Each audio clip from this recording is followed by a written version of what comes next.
नमस्कार, मैं अनूप कुमार और आपका इस चैनल पर स्वागत है। यदि आप वैश्विक घटनाओं को ध्यान देते होंगे तो आप ये बार बार सोचते हैं कि ट्रंप ऐसा क्यों कर रहे हैं, ऐसा कौन करा रहा है, ये दुनिया इतनी अनिश्चितता में कब तक चलेगी, ये अनिश्चितताएं कब खत्म होगा, रूस यूक्रेन का जो वॉर है ये कब खत्म होगा, इन सभी घटनाओं का प्रभाव क्या होगा, इन सब चीजों का भुगतान कौन करेगा। इन तमाम बातें हम निम्न बिंदुओं के माध्यम से समझेंगे। इसमें सबसे इंपॉर्टेंट है कि ट्रंप साहब ने जब इन्होंने शपथ लिया है, आपको पता है 20 जनवरी को इन्होंने शपथ लिया और आज 6 मार्च है। इसके बीच में अब तक उन्होंने महत्वपूर्ण फैसले लिए हैं जो कि देश और दुनिया की दिशा बदलने की ताकत रखता है। ट्रंप के पीछे कौन है, ट्रंप ऐसी नीतियां क्यों बना रहे हैं कि कोई बनवा रहा है, इन तमाम बातों को समझना है। तो हम सबसे पहले देखेंगे कि महत्वपूर्ण फैसले क्या है। तो जैसे ट्रंप साहब ने 20 जनवरी को 2025 में उन्होंने जैसे शपथ लिया है, तभी व्हाइट हाउस ने घोषणा कर दिया कि अमेरिका पेरिस जलवायु समझौते से बाहर हो गया। आपको मैं ध्यान दिला दूं, डोनाल्ड ट्रंप ये कहते हैं कि ये जो जलवायु परिवर्तन, ये सब जो चीजें हैं, पॉल्यूशन हो रहा है, ये हो रहा है, ये सारा के सारा बात वैज्ञानिकों द्वारा फैलाया गया अफवाह है। वो इस बात को मानने के लिए तैयार नहीं है। तो आप सोच सकते हैं क्या चल रहा, देश और दुनिया की दिशा निश्चित ही बदलेगी, इसमें कहीं से कहीं तक कोई शक नहीं है। तो पहली घटना इंपॉर्टेंट तो ये आई कि पेरिस जलवायु समझौते से वो बाहर हो गए। दूसरा महत्वपूर्ण फैसला है कि 50,000 करोड़ डॉलर एआई पे खर्च करने की बात की गई है। उसके बाद अगर तीसरा निर्णय की देखें, जो तीसरा इंपॉर्टेंट निर्णय है कि विभिन्न देशों पे अलग अलग प्रकार से उन्होंने टैरिफ लगाने की बात कर दिया और टैरिफ लगाना शुरू भी कर दिया। शुरू में उन्होंने कनाडा पे लगाया, मैक्सिको पे लगाया, चाइना पे लगा दिया। अभी आपने हाल फिलहाल में न्यूज सुना कि 2 अप्रैल से भारत पे 100% टैरिफ लगाने की बात हो गई है। अच्छा, 100% केवल हर फील्ड में नहीं, ऑटोमोबाइल्स वाला जो फील्ड है उस पे उन्होंने बात किया है। और ये क्यों हुआ है इस पे भी हम लोग बात करेंगे। 100% टैरिफ क्यों लगाया जा रहा, कौन लगवा रहा है ना, ये बातें हो जाएगी। अगला महत्वपूर्ण उन्होंने निर्णय लिया कि ट्रंप गोल्ड कार्ड जारी कर दिया कि $5 मिलियन अगर आपके पास पैसा है, अगर भारतीय मुद्रा में उसका आकलन करें तो 43 करोड़ आप अगर देते हैं तो आपको अमेरिका का सिटीजनशिप मिल जाएगा, नागरिकता मिल जाएगा। अगला महत्वपूर्ण फैसला उन्होंने किया कि विभिन्न देशों को जो वो यूएस एड देते थे, है ना, अलग अलग प्रकार से देशों को हेल्प करने की जो बात होती थी, उसमें उस सब चीजों को उन्होंने खत्म कर दिया। भारत को भी हेल्प होता था चुनाव के तौर तरीके में, आपने सुना होगा, वो सब चीजें भी खत्म कर दिया। तो विभिन्न देशों का जो हेल्प कर रहे थे यूएस एड, इन्होंने खत्म कर दिया। छठा महत्वपूर्ण निर्णय है कि पनामा और ग्रीनलैंड पे कब्जा करने की बात कर दिया है। सातवां महत्वपूर्ण निर्णय देखें तो युद्ध को खत्म करने के लिए, रूस यूक्रेन वॉर को रुकवाने के लिए यूक्रेन को अपने पक्ष में विवश कर दिया है निर्णय लेने के लिए, और उसके जो संसाधन है खनिजों पे और सुरक्षा पर समझौता करने के लिए विवश कर दिया है। और सबसे इंपॉर्टेंट तो यह भी है कि उन्होंने WTO से बाहर होने का निर्णय ले लिया। बताओ, ये पागलपंती नहीं तो और क्या है। और साथ ही साथ नाटो से, यूएनओ से बाहर हो जाएंगे, तमाम प्रकार की उन्होंने धमकियां दे दिया है। ये सारी घटनाएं पिछले कुछ ही दिनों में हुआ है जो कि दुनिया की दिशा और दशा को बदलने की ताकत रखता है। इन सब चीजों का प्रभाव बहुत व्यापक तरीके से पड़ेगा। ट्रंप के पीछे कौन है, तो मैं सीधा ही सीधा कहूं, आपको भी पता है ट्रंप के पीछे एलन मस्क हैं। ये तो एक शब्दों में हो गया, लेकिन आपको ये ध्यान रखना है कि केवल यूएस में ही नहीं, दुनिया के अधिकांश देश में आजकल ये हो रहा है कि देश को बिजनेसमैन ही चला रहे हैं। अब भारत में ही देखें, राहुल गांधी बार बार आरोप लगाते हैं मोदी गवर्नमेंट पे कि मोदी गवर्नमेंट अडानी के साथ मिल करके, साठगांठ करके देश को चला रही है। अगर इसको हम एकेडमिक टर्म्स में परिभाषित करने की कोशिश करें तो इसको क्रोनी कैपिटलिज्म कहते हैं। और इसका परिभाषा होता है, क्रोनी कैपिटलिज्म एक ऐसी पूंजीवादी अर्थव्यवस्था होती है जिसमें किसी बिजनेसमैन की सफलता बाजार की शक्ति से नहीं बल्कि राजनीतिक वर्ग और व्यापारी के बीच के साठगांठ पे टिका होता है।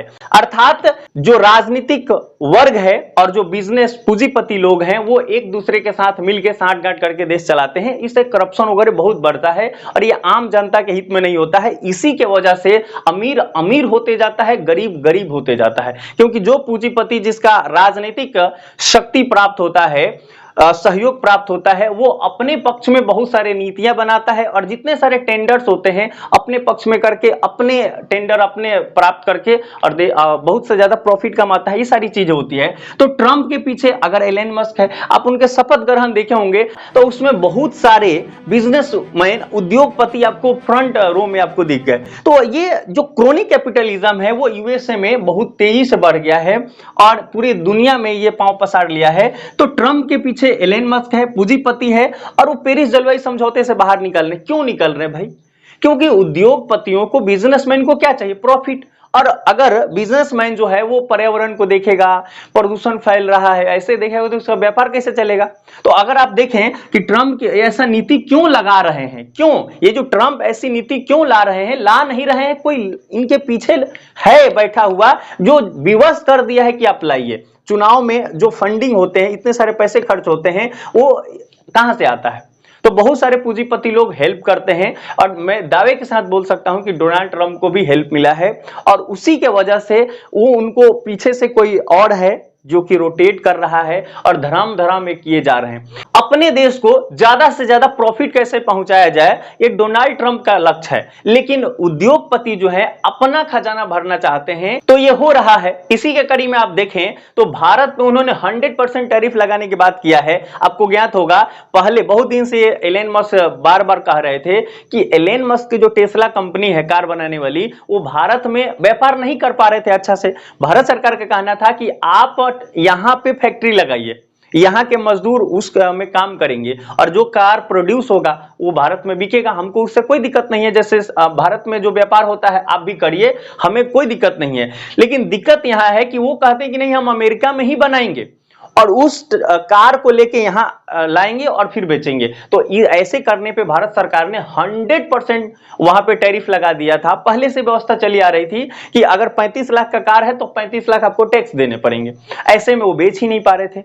अब वो 100% टैरिफ जो है वो हटाने के लिए अब विवश कर रहे हैं। अब क्या होगा? अब भारत सरकार प्रेशर में आएगी, टैरिफ हटाना पड़ेगा, नहीं तो कम करना पड़ेगा, कुछ तो करना पड़ेगा, नया कुछ ना कुछ करना पड़ेगा। नहीं तो अगर वो फिर टैरिफ लगा देते हैं तो हमें प्रॉब्लम होगा। टैरिफ लगाने से प्रॉब्लम क्या होता है कि बहुत सारे चीजें की प्राइस बढ़ जाती है, जो पेट्रोलियम वगैरह चीज है, ऑयल है, वो सब बढ़ जाता है। ऐसा क्यों होता है? क्योंकि हम जो व्यापार है वो डॉलर में करते हैं। अब भारत में कुछ सामान बना और उसको अमेरिका लेके बेचना है, तो अमेरिका हम लेके जा रहे हैं तो अमेरिका गवर्नमेंट क्या कह रहा है कि 100% टैरिफ लगेगा और 10,000 का अगर सामान होगा तो 10,000 ऊपर से टैरिफ लग जाएगा। अब हमको वहां 20,000 में बेचना पड़ेगा, तो कौन खरीदेगा? उससे सस्ता में अगर वहां पे सामान मिल रहा है तो कोई खरीद नहीं पाएगा, तो हम ज्यादा से ज्यादा सामान बेच नहीं पाएंगे, तो हमारे पास डॉलर नहीं मिलेगा और डॉलर नहीं मिलेगा तो हम तेल कैसे खरीदेंगे? तो इस तरह से जो वैश्विक बाजार में जब हम सामान खरीदते हैं तो डॉलर में ही आमतौर पे सब चीजें क्रय विक्रय हो रहा है।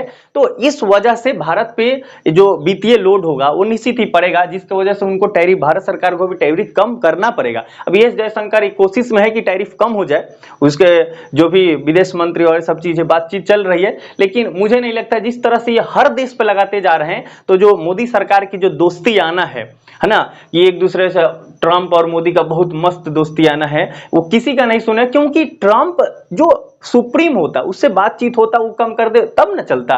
पीछे तो कोई और बैठा है, कोई और करा रहा है। क्योंकि आप खुद सोचिए, पेरिस जलवायु समझौते से बाहर हो गए, WTO से आप बाहर हो गए, ये सारी चीजों से आप बाहर हो रहे हैं, एक व्यक्ति कोई इतना नहीं करेगा, है ना। वो एक बहुत सारे बिजनेसमैन का ग्रुप है जो कि देश को आगे बढ़ाने के नाम पे खुद का प्रॉफिट कमाना चाहते हैं और अमेरिका को बदनाम करना चाहते हैं। अमेरिका बदनाम हो चुका है, कोई विश्वसनीयता नहीं रह गई। क्यों? क्योंकि आप कभी एक समझौता करते हैं, 2 साल बाद बाहर हो जाते हैं, फिर क्या विश्वसनीयता रहेगा? आप पहले नाटो बनाए थे कि हम सभी यूरोपियन देशों को सिक्योरिटी देंगे, और आज आप बोल रहे हैं कि हम नाटो से बाहर हो जाएंगे, तो फिर आपकी विश्वसनीयता रही कहां? बस वही बात है, जिसके पास ज्यादा पैसा है, कार्ल मार्क्स हमें याद आ रहा है कि जिसके पास ज्यादा पैसा है सब उसी का चलता है। तो अभी वही चल रहा है। जैसे जैसे आप डिक्लाइन होते जाएंगे फिर आपका कोई काम रहेगा नहीं, और नहीं आपकी कोई बात मानेगा, नहीं आपकी कोई तवज्जो दिया जाएगा। तो आप जिस उद्योगपतियों के ड्रोन से आप चल रहे हैं, तो ये खतरनाक है। अमेरिकन को इसका भुगतान करना ही पड़ेगा। मैं दावे के साथ बोल सकता हूं, हाँ अभी तत्काल रूप से बड़ा फायदा लग रहा है, टैरिफ लगा देने के बाद प्रॉफिट हो जाएगा, लेकिन उनको भूलना नहीं चाहिए कि जो चेन रिएक्शन है, चेन रिएक्शन इस तरह से होगा कि अभी सब कुछ अमेरिका के नेतृत्व में हो रहा है। बहुत सारे देश अलग अलग मुद्रा में व्यापार करने की बात कर रहे थे। अब क्या होगा, अब ये व्यवस्था हो जाएगी, उनको व्यापार करना ही पड़ेगा।